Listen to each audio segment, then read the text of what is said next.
বিশ্বের সবচেয়ে শক্তিশালী অর্থনীতি বলে পরিচিত মার্কিন যুক্তরাষ্ট্রে হঠাৎ করেই দেখা দিয়েছে বড় ধাক্কা। সর্বশেষ 2008 সালে বৈশ্বিক অর্থনৈতিক মন্দার অবস্থা যেন ফিরে এসেছে দেশটিতে। গত ফেব্রুয়ারি মাসে প্রায় 92,000 মানুষ তাদের চাকরি হারিয়েছে। ইরানের সাথে সরাসরি সংঘাতের মধ্যেই দেশটির শ্রমবাজার নিয়ে নতুন করে উদ্বেগ তৈরি হয়েছে।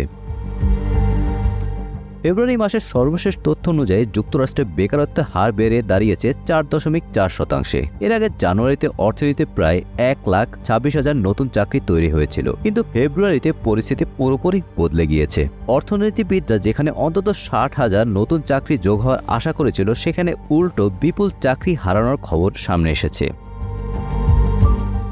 যুক্তরাষ্ট্রে চাকরি হারানোর এই ধাক্কা প্রায় সব খাতেই দেখা যাচ্ছে। বিশেষ করে স্বাস্থ্য খাতে বড় ধরনের পতন হয়েছে। জানুয়ারিতে যেখানে এই খাতে 77,000 নতুন চাকরি তৈরি হয়েছিল, ফেব্রুয়ারিতে সেখানে প্রায় 28,000 চাকরি কমে গিয়েছে। চিকিৎসকদের অফিসগুলোতেই প্রায় 37,000 চাকরি হারিয়েছে, যার বড় একটি কারণ ধর্মঘট।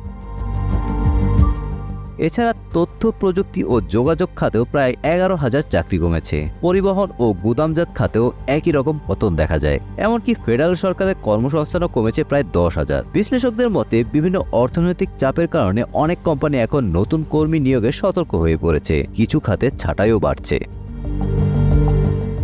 এই পরিস্থিতির মধ্যেই বিশ্ব রাজনীতিতে নতুন উত্তেজনা তৈরি হয়েছে ট্রাম্প প্রশাসনের ইরান সংঘাতকে কেন্দ্র করে। যদিও ফেব্রুয়ারির চাকরির তথ্য সরাসরি সেই সংঘাতের প্রভাব দেখায় না, তবুও বিশ্লেষকরা মনে করছেন বৈশ্বিক অনিশ্চয়তা অর্থনীতির উপর নতুন চাপ তৈরি করতে পারে। এখন সবার নজর রয়েছে ফেডারেল রিজার্ভের দিকে। আগামী 17 ও 18 মাস সুদের হার নিয়ে গুরুত্বপূর্ণ বৈঠক করবে প্রতিষ্ঠানটি। প্রশ্ন এখন একটি, বিশ্বের সবচেয়ে বড় অর্থনীতি কি ধীরগতিতে নতুন এক সংকটের দিকে এগোচ্ছে? Golam Rabbani, Times today.